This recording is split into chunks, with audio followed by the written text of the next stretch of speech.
We got ourselves Snaz. Wait, not Snazzy.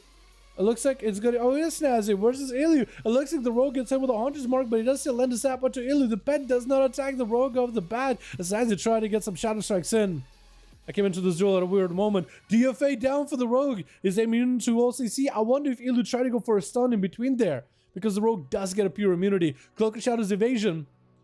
If Ilu still has a stun, the rogue could still be in trouble unless he tried to stun during DFA. Kid shot onto Ilu as the rogue trying to unleash the full Curian Burst, trying to see if he can eviscerate him down. Ilu with a feint death the last second, does go for acceleration, gets himself a heal. There goes the stun onto the rogue. Rogue trick inside with the blind onto the hunter. He's going to trinket to get a pet attack. I think Snazzy tried to catch a reset, but the hunter saw him for a second. And Snazzy could maybe go for an interrupt. Going to be Manic Bandage. Snazzy does not interrupt Manic Bandage at all. He's going to attack to the back by the pet.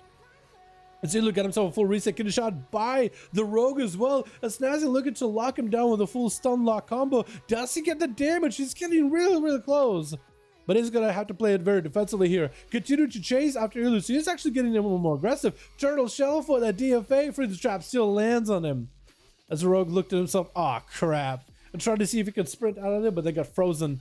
Midway, camo up. Oh, it looks like the Shadow Strike still flying. The hunter didn't get too far away from Snazzy. He's able to get Shadow Strikes in, breaking him out of the stealth. Snazzy getting hit with the Chimeric Poison, reducing his damage by 25% as he's trying to rampage the damage onto the hunter. Hunter got the Chakram. Oh, Snazzy with a pet. The Chakram just cleaving the rogue in two. Yeah, let's cover him up. We don't need to see the remains. We don't need to see that. Oh, that was brutal. Athaman with a trinket, or actually adaptation out of that CC, interrupting the flesh scalp with a rebuke as Ilu trying to see if he can get away from the hunter. Massive full final wreck is down. That's going to be huge AoE burst as Ilu goes down, slain by the paladin. Not even given an opportunity, man. Not even one bit. Christina going for a bit of a hey to Athaman, a quick wave before going for a big old pounce. As Athaman having to play it very defensively, already getting bled up, trying to go for a flashing light, trying to bait and interrupt out of Christina. And Christina knows he doesn't want to do it. So he's just going to load up Athaman full of dots, take this time. Since Athaman is attacking him, he might as well just take the time to just PvE him like a train dummy. Let's just put all the dots up. Let's just wait for a bit. Athaman got himself a slow onto Christina. Quickly, but Christina with a maim. Athaman could be in trouble. No adaptation just yet. Might be how to use the defensive here. Most likely Shield of Vengeance. And maybe could turn the Shield of Vengeance aggressively onto Christina. He probably is playing blind playstyle. Root onto Atha. It's going to go for Flashing Lights. Christina wants to stop those heals. He really, really wants to. But he knows he can't. Eventually, Atha, if he's playing the Crusader build, where he stacks up Aura, Vengeance Aura, but he stacks up Vengeance. Eventually, he's going to have a big burst. Huge wreck onto Christina. Atha, big bite of Christina out of nowhere before Athaman can even respond. It looks like the man goes down. Archie, I think he went in to pray for the boys. I think he went in to maybe burn somebody. Like cremate him.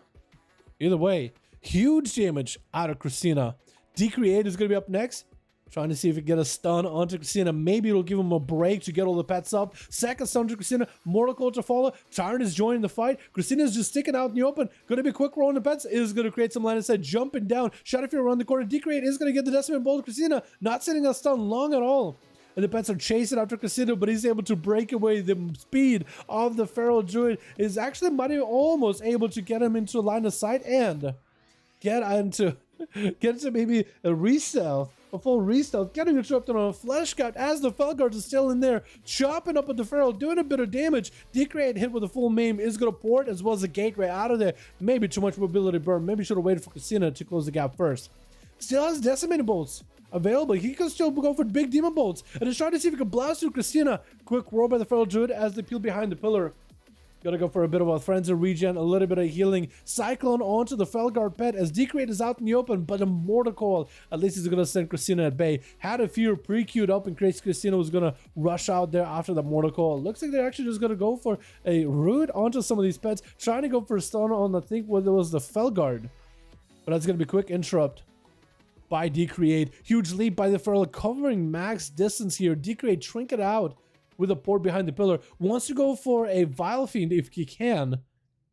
But Christina is just pressuring him with the mobility. He could always get around the corner, always can go for that interrupt. But Decreate actually get interrupted on Valfian might not be the worst of situations. He's going to get a Valfian out either way. There's a good portion of his damage. He said, you know what? I need it.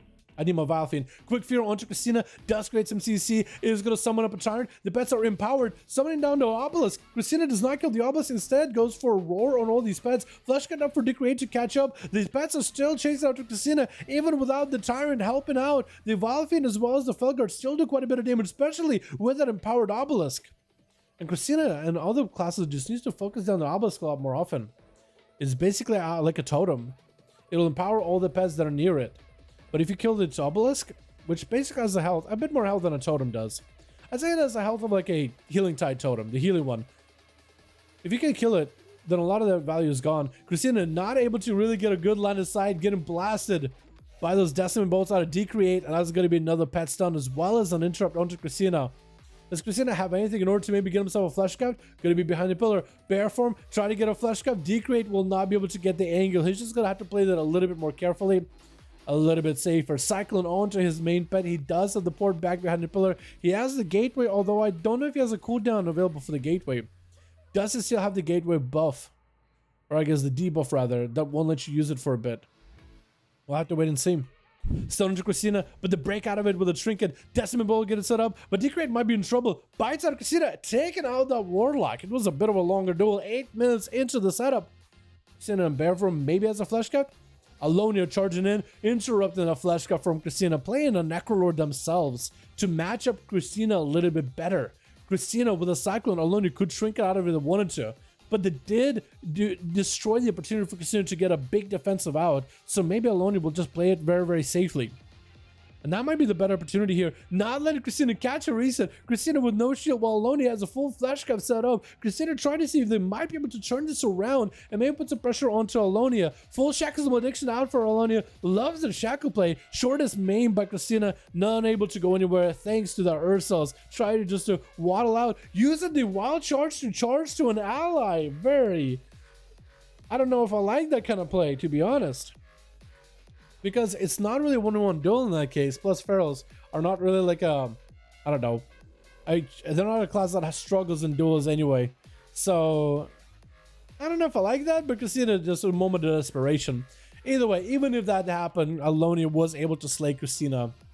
That would have been a little BM if, let's say, Christina charged over to an ally. It's just kind of like, well, that's not really in spirit of 1v1. You know. You shouldn't really use your allies as, like, mobility. It's a bit of a gray area that people don't like. Well, neither do I.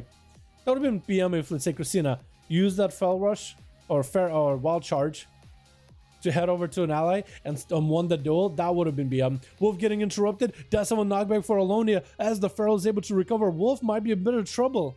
Turtle Shell is available in case things go sour. And Alonia just trying to get the bleeds of the big bites to follow. Wolf trying to go for a pet sack, trying to reduce some of the damage that he's taken. Continue to get the pressure back at Alonia, trying to stare Feral, trying to stare death in face, and trying to keep himself afloat as best as possible. Freezing trap onto Alonia for a second. Wolf might be able to recover some health. Feign death with a camo. Do the pets still have dots? Oh, they do. One of the pets still has a damage over time on him. Because otherwise that bleed should have removed everything. Try to go for a fear onto Alonia, but they do get himself a restart. Wolf with a buffer of health with a Battle Master Stricken Flesh Cut to follow. He is sitting on borrowed health right now. Flesh Cut now for Alonia, but it does get interrupted immediately. And Alonia wants to end this deal right here, but a stun from range has the Ursuls into Wolf. Wolf probably should want to walk away from the Ursuls just to make sure he can break it. Alonia is kind of low in health. The pets are doing a lot of work, trying to regrowth it out there. One kill shot away. Gonna be traps around the corner. And Alonia charging back and Wolf hits him with a bash. Man, Wolf recovered a lot there. Alonia had no health whatsoever. Wolf just needs a couple of more globals as the Feral is just trying to claw back to victory if he can. Big leap, wait, oh, huge turnaround on the Hunter. Oh, my goodness. There he is. Try to kite me, seeing if he might be able to get a Feral out of stealth before the duel is over here. But it looks like Alonia is going to catch himself a clean one. 11 minutes into the duel, 37%, 40% dampening. 11 minutes, 40 seconds into the duel, 41% now. Stunner to try to kite me. The Feral loading him up full of dots. Try to kite me, going for an in-cap. But look at his health. He's just melting right now. Got himself images. Going to be a trinket really early out of Alonia. Karma really early out of try to kite me. As he's loaded himself up full of damage versus Alonia. Every defensive massive kick and try. Taking the Feral out of the game with a Rising Sun kick. As Nemi is going to be up next as a Beastmaster Hunter. Looking for good angles versus try to kite me. As he got himself Vivifies back-to-back. And try to see if he can survive this. Disarm into Nemi, but it's going to be Nemi taking him out. And Arche's the last one left. Nemi is not even giving Arche an opportunity. He's just charging in the pets. And that's going to be Arche with a Sunder. Look at you get a stun into Nemi, but that's an early turtle shell. At this high dampening, but that might not be a bad idea. Especially since Arche has a lot of Maelstrom set up. Arche trying to land a stun to him, does land it. Big Ellie Blast into Nemi. Does he have a big Chain Harvest? Nemi with a Feign Death and a camo. Chain Harvest went out, but the Feign Death ignored a lot of that damage, so that's really well done. Freezing Trap, but it does only hit the Earth Elemental. Nemi trying to kite out Arche as best as possible. Making sure that there's plenty of distance between the two, but Arche and Ghostwolf can just cover that distance so fast. And Nemi, I think, is a Ventier, so it's not like they can really do much here. They kind of just pinned against Arche. Can't really do much of this situation. And Arche is just building up Maelstrom. Get hit with a stun. Nemi able to get a bit of damage in. Arche has plenty of mana to work with. 51% dampening. Is it going to be enough to deter Arche from playing defensively? Freezing Trap stops him and plays Trinkets out immediately. And once they end the duel, I think he's trying to get a big Ellie Blast. Got him so Storm Strike. Nemi with a back up, but an Ellie Blast just ends it. I love that elemental playstyle you got going on, boys. The Shamans. Are we going to see more of that in 9-2, you think? Possibly, right?